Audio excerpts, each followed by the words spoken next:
Sangye chudam sogi chonam la janju badu dagni kyab suji dagi jinzogi pesonam ki dola penchu sangye rubashu Sangye chudam sogi chonam la janju badu dagni kyab suji dagi jinzogi pesonam ki dola penchu sangye rubashu Sangye chodam sogi chonam la janju banu nagni kyab suji dagi jin sogi vesonam ki dola pencha sangye rumashu.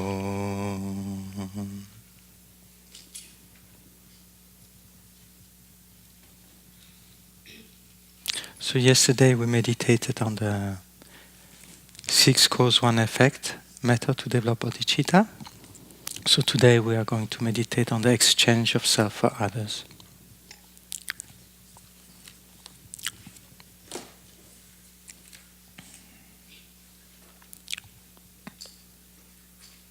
So please start by sitting in meditation and observing the movement of your breath for a little while to bring the mind home.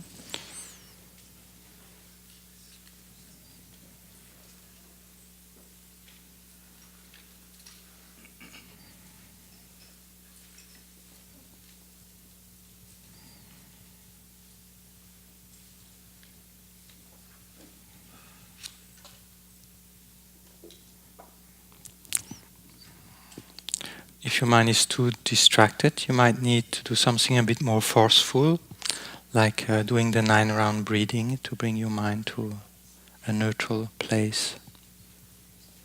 You can either use your finger or you can just mentally visualize the 9 rounds.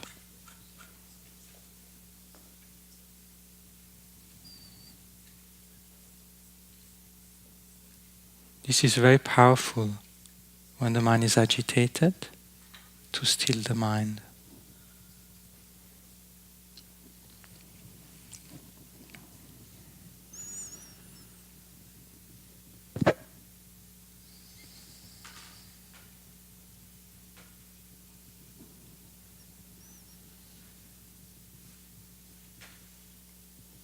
So you inhale, you hold the breath a little while, and you exhale by the other nostril.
So the first idea in the exchange of self for other is to realize as how much I want to be happy, how much I don't want to have problems. So it is exactly the same way in all other living beings. So each being which has mind, every sentient being just wants to be happy and not have any problem. In that sense, there's no difference at all between me and them. So you focus on that fact. You put yourself into the shoes of your partner, your children, your boss, your peers, your friends in this room. And then you expand to the people in the city, in your country, the whole planet, all human beings and all beings in the sixth realm. Gradually you expand, and you make that sink into your heart that there's no difference between me and them. We all just want to be happy. We're all alike. And as I have the right to be happy, so are they.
Once that is stabilized, we move to the next meditation.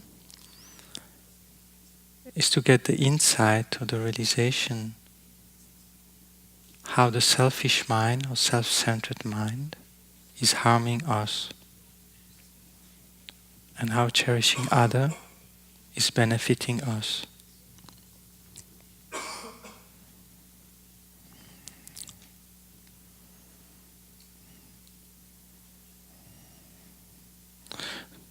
We have to realize how the self-cherishing mind is painful.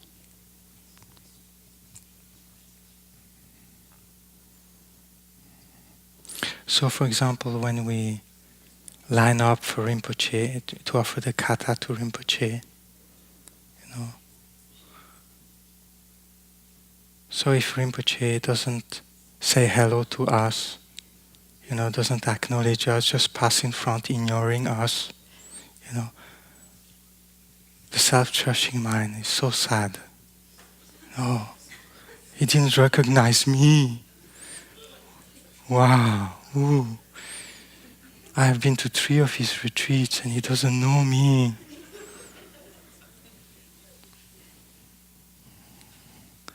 And then he says hello to the friend next to you.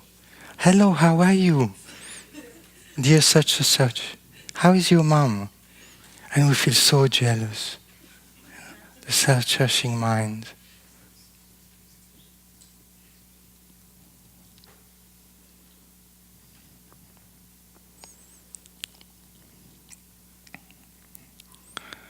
Or Rinpoche praises you in front of everybody, and you feel so happy. Self-cherishing mind is so happy. But then he praised somebody else, and the praise to the other person are longer than the praise towards you. Again, the self-cherishing mind, comes up.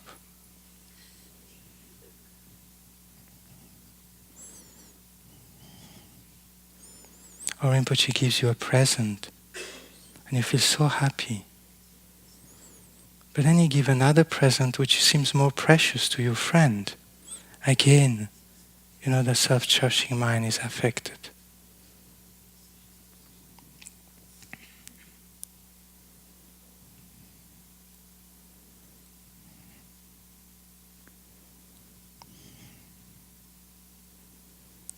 If we would cherish other, this wouldn't happen. We would have joy in Rinpoche praising somebody else, making offerings or acknowledging somebody. We just feel joy for them. There would be peace in the heart.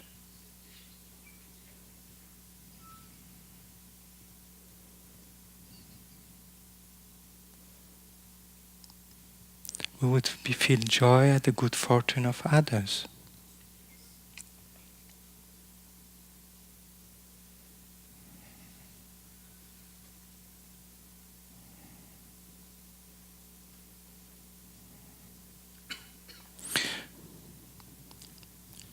Like Shantideva says, the self-cherishing mind is jealous, arrogant, competitive.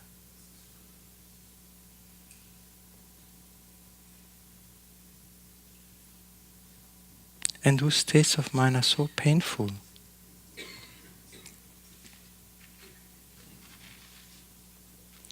Whereas the mind that cherishes others is peaceful, joyous, happy.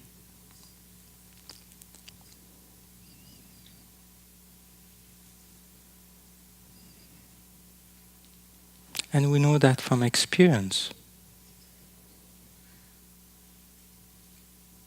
When the self-cherishing mind is there, it's painful. And when we cherish others, we are relaxed.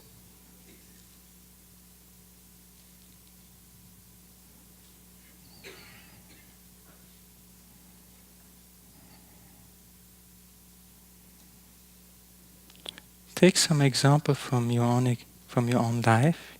When you cherish others, when you find joy in others' good fortune, how it feels. And when the self-cherishing mind dominates, when you think, me, I want this, I need that, how the mind becomes narrow and painful.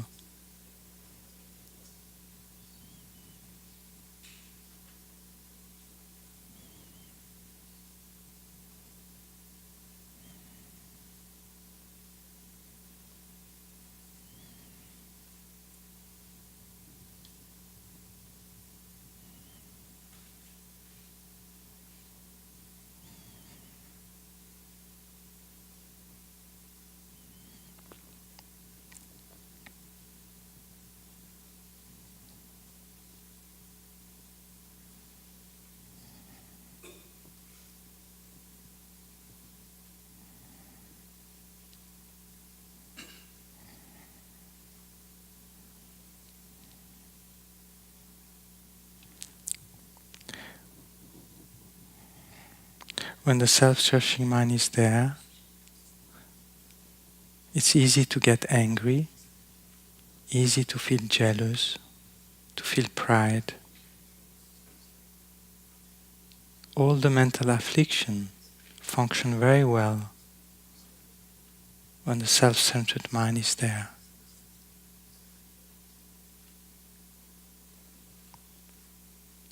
But when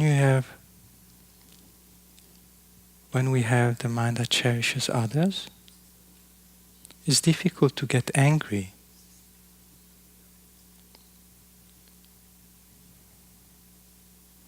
It is difficult to feel jealousy in their good fortune. It is difficult to get attached.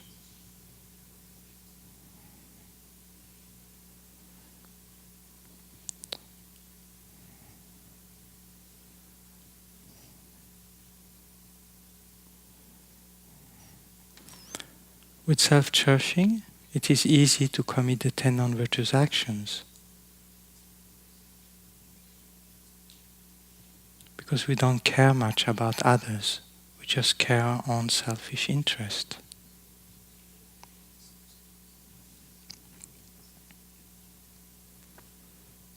If we cherish others, it's difficult to commit the 10 non-virtuous actions, because we don't want to harm, want to benefit.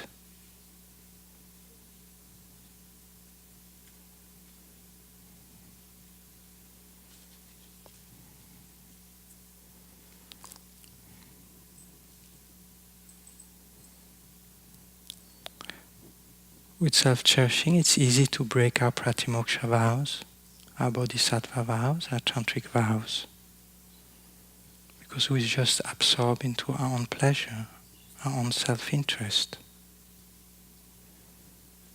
We keep the vows for ourselves, and often they become a burden.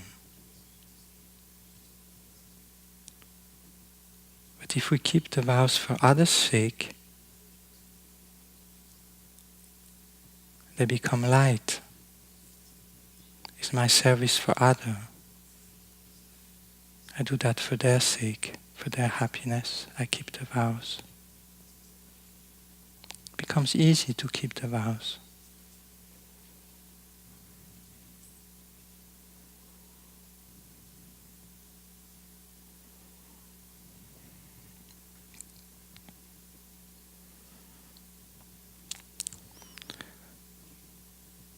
Each time we have conflict with our partner, with our children,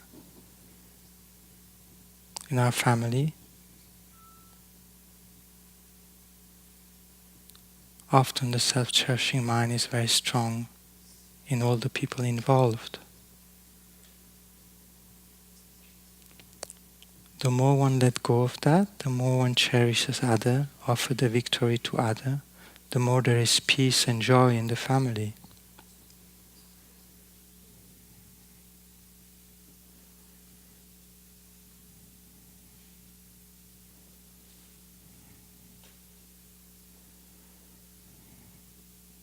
And that's true in the business.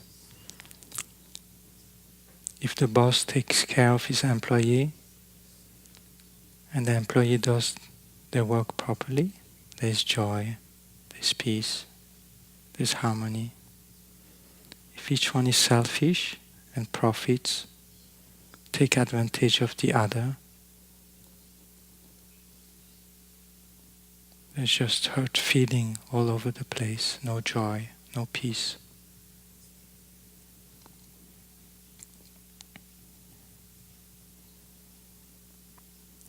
Same thing in politics, between countries. We see every day in the news how the self-centered mind creates problems. If we would only cherish others, if we would only care for others, our society would be so much better.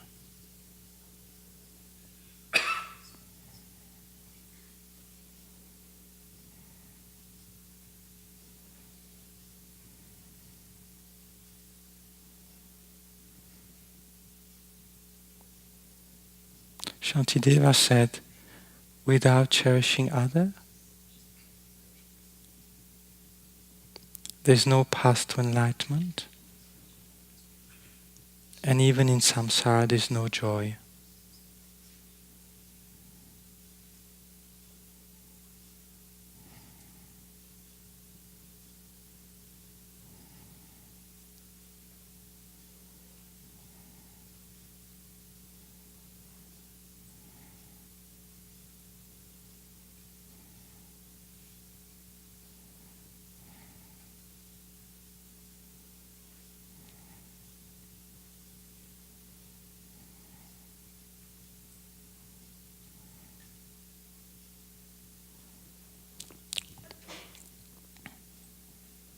Shantideva also said, there's no more happy mind, no more joyous mind than the mind of bodhicitta. There's no greater accumulation of merit than the mind of bodhicitta.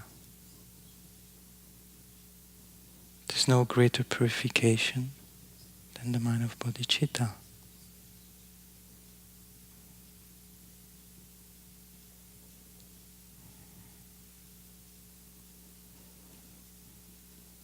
As long as one has not developed stable bodhicitta, one hasn't entered the path to enlightenment yet. The door to the Mahayana is that state of mind, bodhicitta.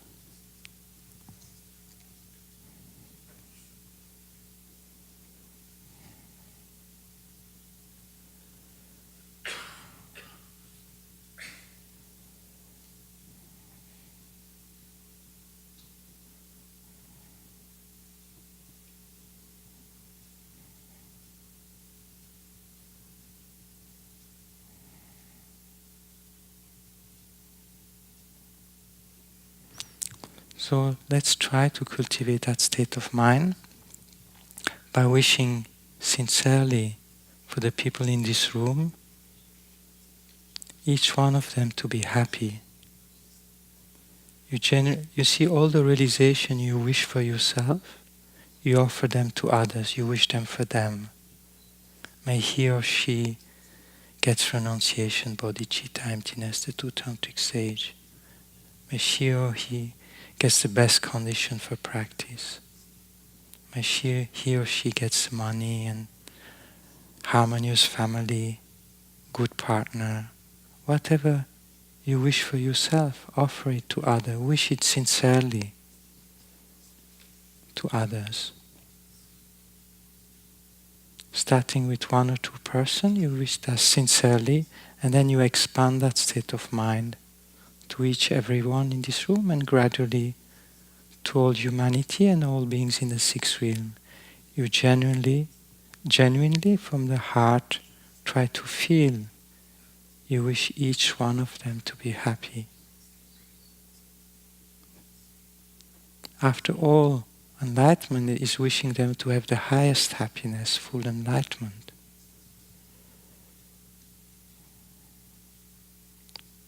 So try genuinely to feel that in your heart. See whether you can or whether there's resistance.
And then focusing on their problems, on their physical and mental pain.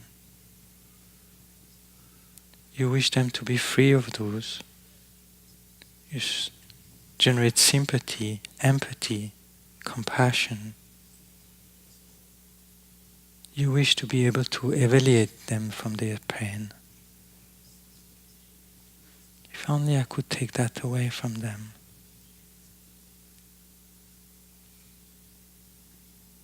So as you inhale, you imagine taking that away from them.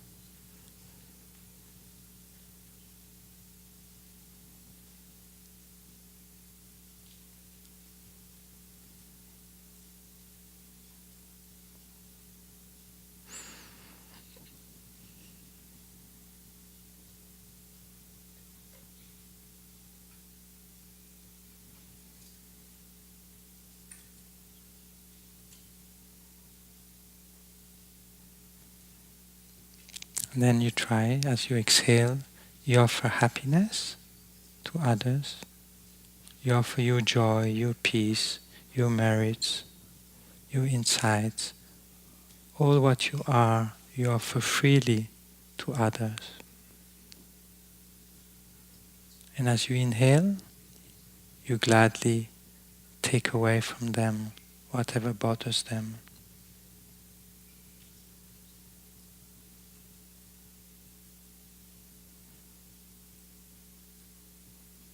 And you try to experience that state of living for others, of breathing for others.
So as it says in the Lama Zopa, please, Holy Guru, bless me to be able to make this my heart practice.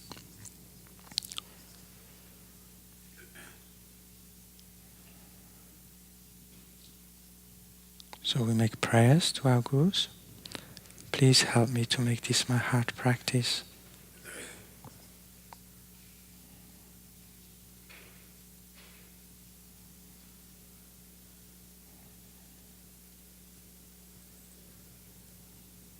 And then we dedicate.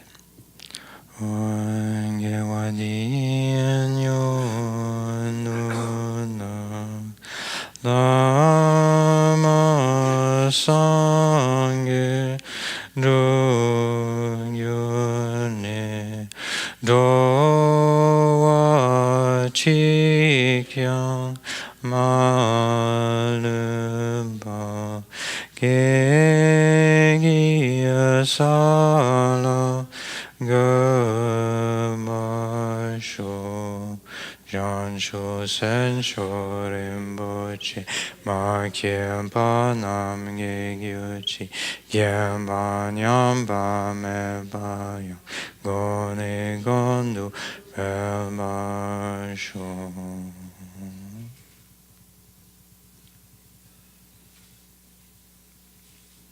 Half hour break.